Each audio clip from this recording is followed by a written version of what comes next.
Your only chance to survive or evacuate is to leave. with us.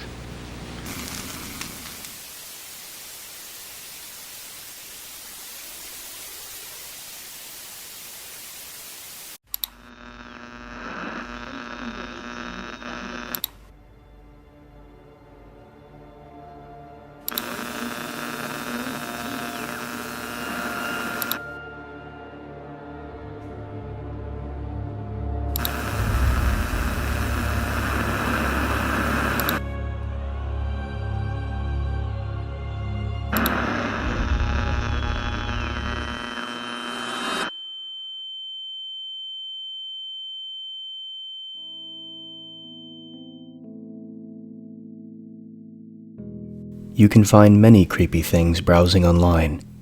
Countless pages of unsolved mysteries, bizarre circumstances, and disturbing videos and images. In this video, we will go through 6 examples of creepy things you can find online. For this video, I'll be joined by fellow YouTuber Dark Owl Stories. Give her some support by checking out her channel, which will be linked below and at the end of the video.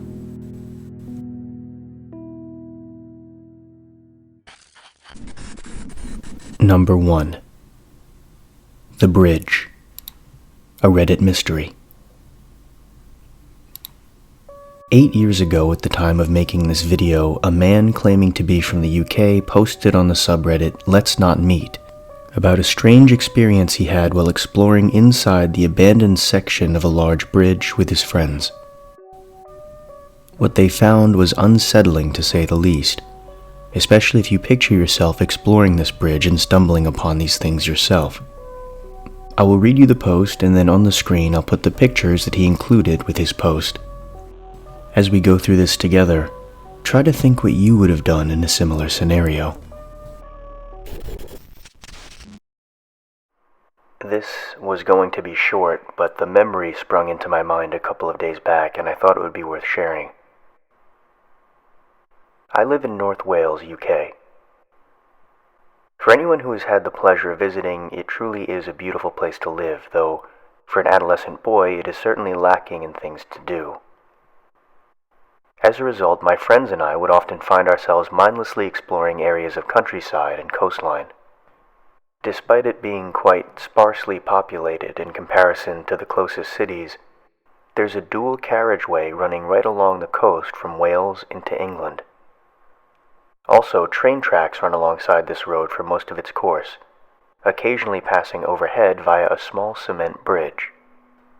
Anyway, there was one night a few years ago when about 4 of us randomly decided to try and explore the inside of one of these bridges, as one of the group had observed a manhole cover nearby which we believed to be the entrance. On closer inspection, we discovered that several tools would be required in order to gain entry. We returned with the necessary equipment and proceeded to unbolt the cover. This had to be done stealthily, as the train track was right beside us. Not close enough to be of any danger, but definitely sufficiently small distance to cause panic for any train driver, and panic usually means police. It wasn't long before we had removed the heavy steel disc, and had started descending the ladder down into the structure. Once we had all safely reached the bottom, we decided to progress to the other side. At this point, we are totally confined into the narrow space that leads into the main area. If you're confused as to what this bridge is supposed to be, you probably should be, because it was rather peculiar. I mean, I would have never known there was ever an inside had we not found the manhole. So as we squeeze and crouch and at one point scrape along our bellies to the other side of the structure, there's a growing sense of claustrophobia between us. The distance from end to the other is surprisingly long, but by the halfway point you can look down through the narrow gaps onto the motorway below. This was actually pretty cool, which helped us to keep calm in a strange way. At this point, apart from the mild discomfort and confinement, we were still just a group of guys on an adventure. This was about to change dramatically. No more than a few meters beyond halfway, which we could tell due to the symmetry of the passageways through the bridge, one of us claimed they could see some object in the distance at the far end. Slightly hesitantly, we agreed to investigate. Bad move.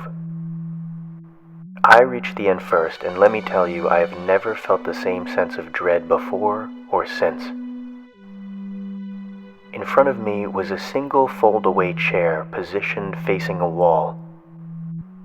On the wall was a partially torn page from a newspaper or a magazine showing a fully naked lady in an erotic position.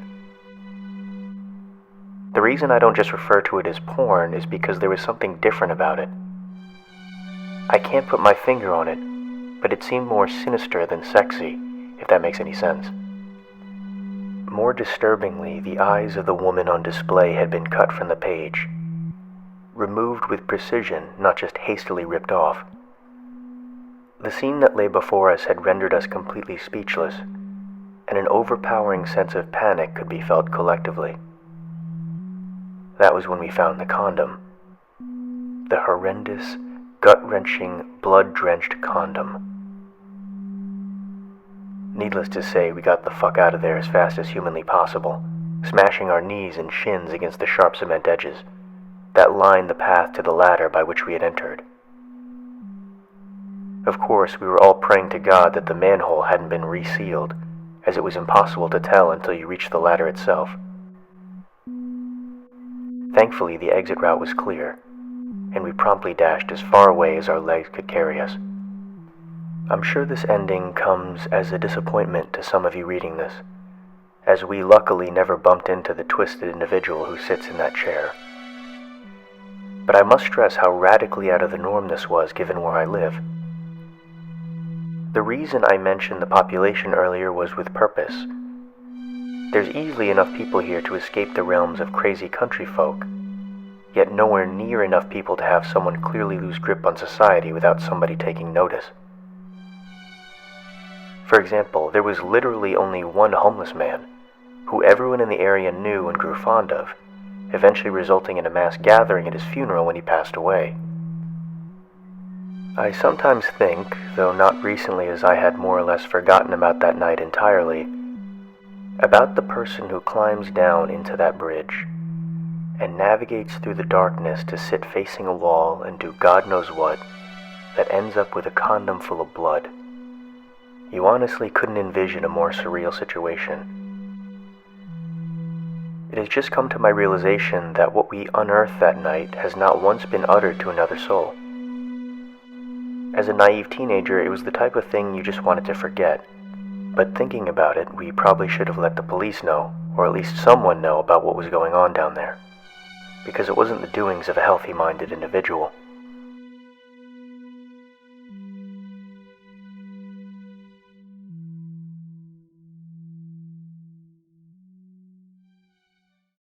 Number 2. Heaven's Gate website. The Heaven's Gate cult was a group formed primarily by a man named Marshall Applewhite in the mid to late 70s and early 80s. Throughout this time, the cult recruited members all across the United States, preaching about things like higher-level metamorphosis, the deceit of humans by false god spirits, and the divinity of UFOs. The member count of the cult grew and grew, amassing people of all different religious backgrounds and origins, all of whom seemingly just wanted a place to share generalized beliefs without the restrictions that came from mainstream religion and religious organizations. By the mid-1990s, one of the founding members of the cult had died of cancer, and the group had somewhat revised their doctrines and adopted the name Higher Source. They also began using their newly established website to preach their doctrine and acquire new members. It was also around this time that an upcoming comet known as Hale-Bopp would lead to the group's ultimate salvation and ascent into the kingdom of heaven. From this point forward, the media would know this group as the Heaven's Gate cult. By 1997, the group's fanaticism had reached an all-time high.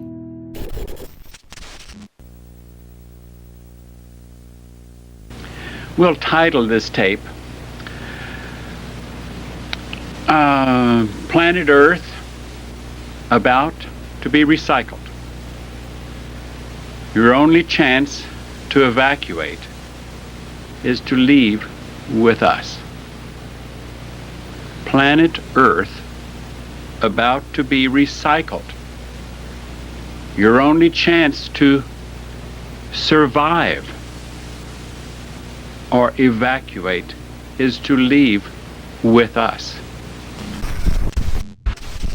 This is the happiest day of my life. I mean, I've been looking for this for so long. Some would probably sit here and, I mean, somebody on the other side of this camera watching this tape would probably say, "What's going on? You know, you all must not have a life, or you're deluded, or you're brainwashed, or whatever their thinking might be." It's hard to tune into. From our perspective, from my perspective, this is godsend. I mean, this is the answer to everything. I wish you could all be here. I wish you were as lucky and fortunate as we are, I guess. And we're looking forward to meeting T real soon. Yes. In her next level vehicle. And that's our next level vehicle. And what Arsodi said about Doe is just so right. I don't think any of us could be more happy. All of our human vehicles became distasteful and something that was beneath us. So. And I'm embarrassed that I can't express, without getting emotional, how good I feel about what I'm doing and how good I feel about being here and being given this opportunity to go to the next level. Just the opportunity is the gift is just it's overwhelming is the only word that I can come up with now. Well, I guess that answers any other questions we would have asked you. I didn't know that I was going to talk so much, but no, that was very clear. Like I said, we all feel very emotional about the gift that we've been given, and I'm the happiest person in the world.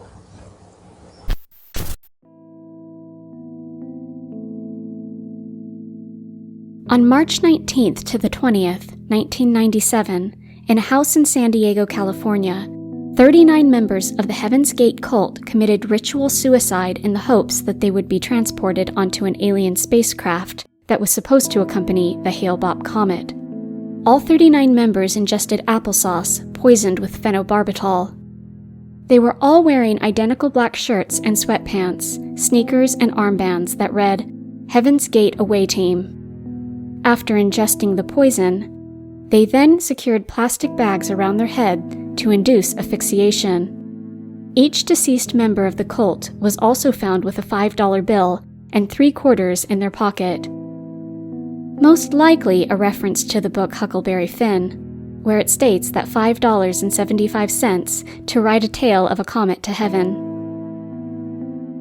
An anonymous tip was called into the police by one of the surviving members of the cult, informing the sheriff's department that they should check on the residents inside of the home. Over the next few months, 3 more members of the Heaven's Gate cult would commit ritual suicide as well.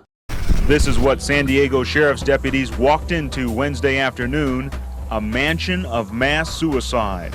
Investigators released this haunting video of the purple cloth-shrouded bodies of 39 mainly middle-aged men and women who reportedly killed themselves inside this sprawling estate in upscale Rancho Santa Fe. One very creepy aspect to this whole thing is the Heaven's Gate website, which is still up and running at the time of the making of this video. The website maintains a 90s aesthetic, describes the beliefs of the cult, and even has transcripts from the videotapes from the mid-90s with ominous references to what was to come, with titles like "Last Chance to Evacuate Earth Before It Is Recycled" and "Planet Earth About to Be Recycled. Your Only Chance to Survive. Leave with Us." The Heaven's Gate website is a chilling look into the past, and an even more unsettling look at the belief systems that caused a group of people to end their lives. The news and the images inside were disturbing. But according to the group's website, which is still operating, it was the Earth that was disturbed. The way they put it, the human weeds have taken over the garden and disturbed its usefulness beyond repair. Their earthling bodies were described as temporary vessels for their time on Earth, but wouldn't be needed in the kingdom level above human. And making tapes for the public was a way to document their transformation for all mankind. I hope you have a chance to see it. And I hope, for the sake of the evolutionary level above human, that might be in you, that this might mean something to you and help you know a little bit of the truth.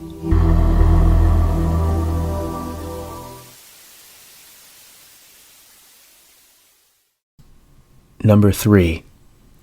The Sleep as Android app audio recordings. This is a short one, but immeasurably creepy. The Sleep as Android app was an app similar to many sleep aid apps.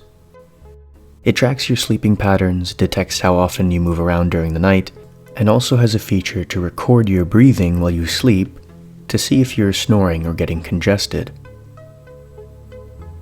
In 2014, a woman who was using the app to record herself sleeping caught something very scary on the playback of the recording. She claims to have been alone in the house with her 3-year-old, who was in the room with her at the time. At around 2 a.m., her recorder catches her saying the words, "What are you doing?" She cannot recall being awake for this, and chalks it up to either sleep talking or waking up briefly and speaking to her 3-year-old.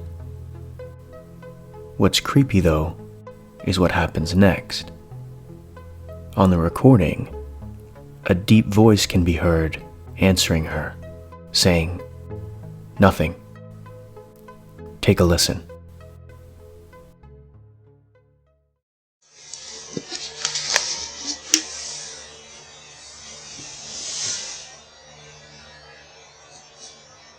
What are you doing? Okay.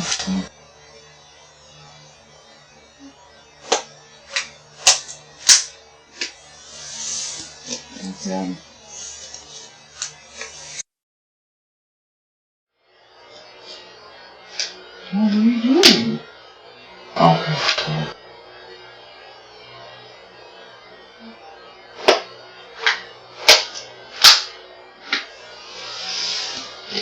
Okay.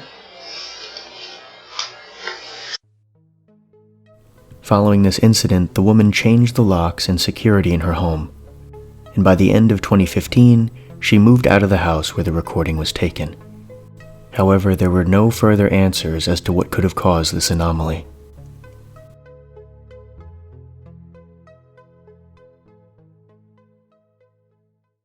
Number 4. The Texas Department of Criminal Justice website. Normally, there is nothing inherently creepy about government websites.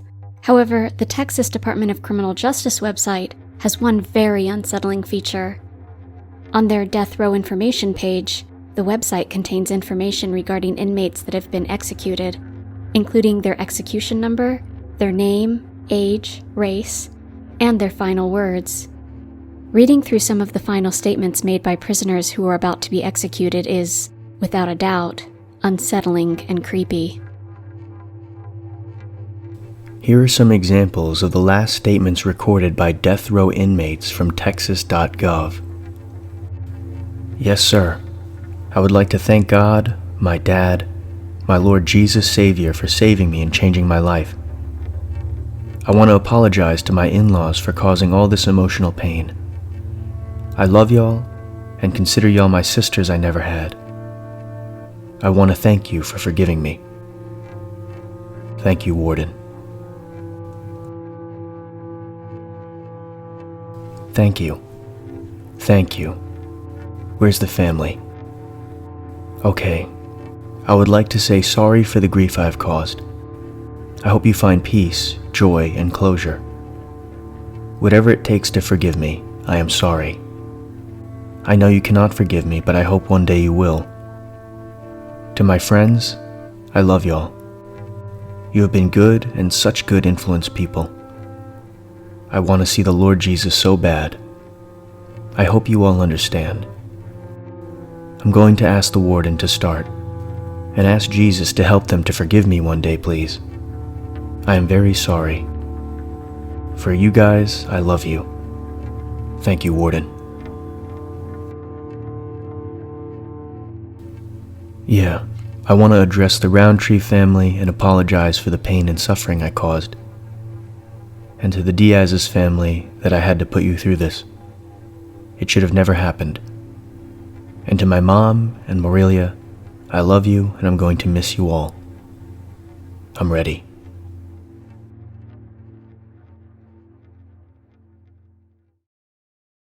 Number 5. The Hashima Island Virtual Tour. Hashima Island, Japan is an abandoned offshore mining facility. From 1887 to 1974, the island was home to a large coal mining operation. The darkest period in the island's history was during World War II, where it became an area of forced labor in the undersea coal mines. At its peak, a little over 5,000 people inhabited the island.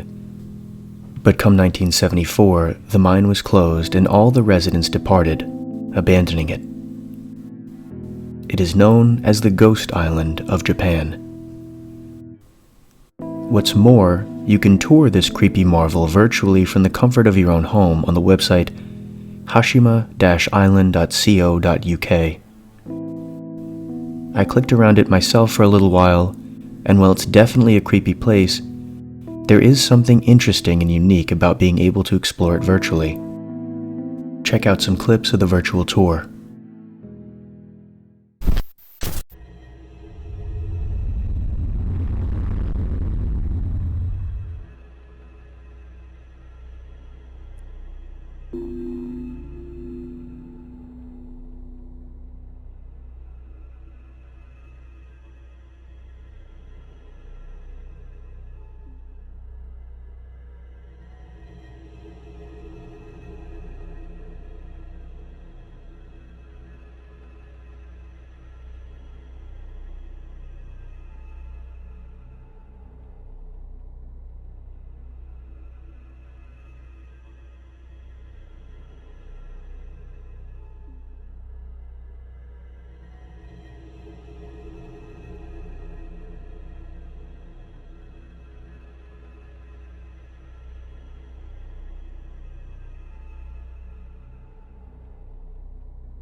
If you want to check it out yourself, the link will be in the description below.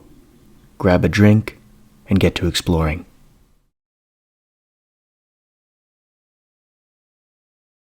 Number 6. The Jack Froese Emails. On June 10th, 2011, a man by the name of Jack Froese suffered a fatal heart attack in his home at 32 years of age. He was loved by his family and friends, and his death was surprising and tragic for all who were close to him. A few months later, in November of the same year, Jack Froese's longtime friend Tim Hart received an email in his inbox. It was from Jack Froese. The subject line read, "I'm watching." The text of the email read, "Did you hear me?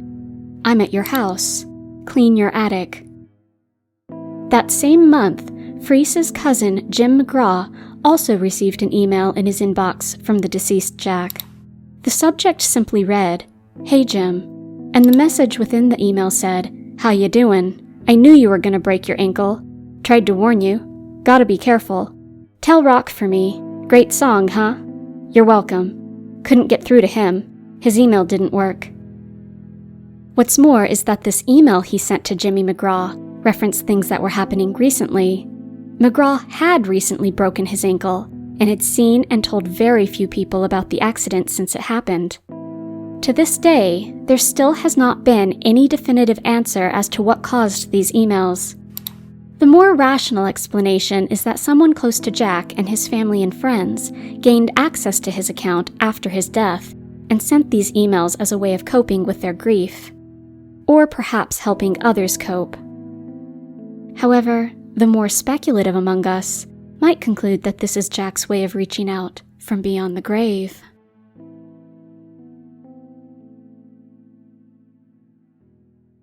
So that's it. Those were 6 creepy things that are on the internet.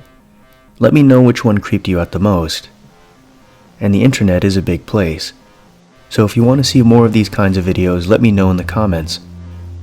Also, if you know any creepy things that should be added to the next video, let me know in the comments below. Also, show some support for my co-host for this video. Her channel is linked in the videos and in the description. Follow me on Twitter for updates, and check out my Patreon if you want to support me further. A huge thanks to my current patrons, Margbot, Robert W., Amber Pervez, Lauren Johnson, Nicholas Eppolito, Tommy Sharp, Karina, Heather Brown, Fizzle, and Aaron Williams. Thank you for the support. I'll see you all in the next video.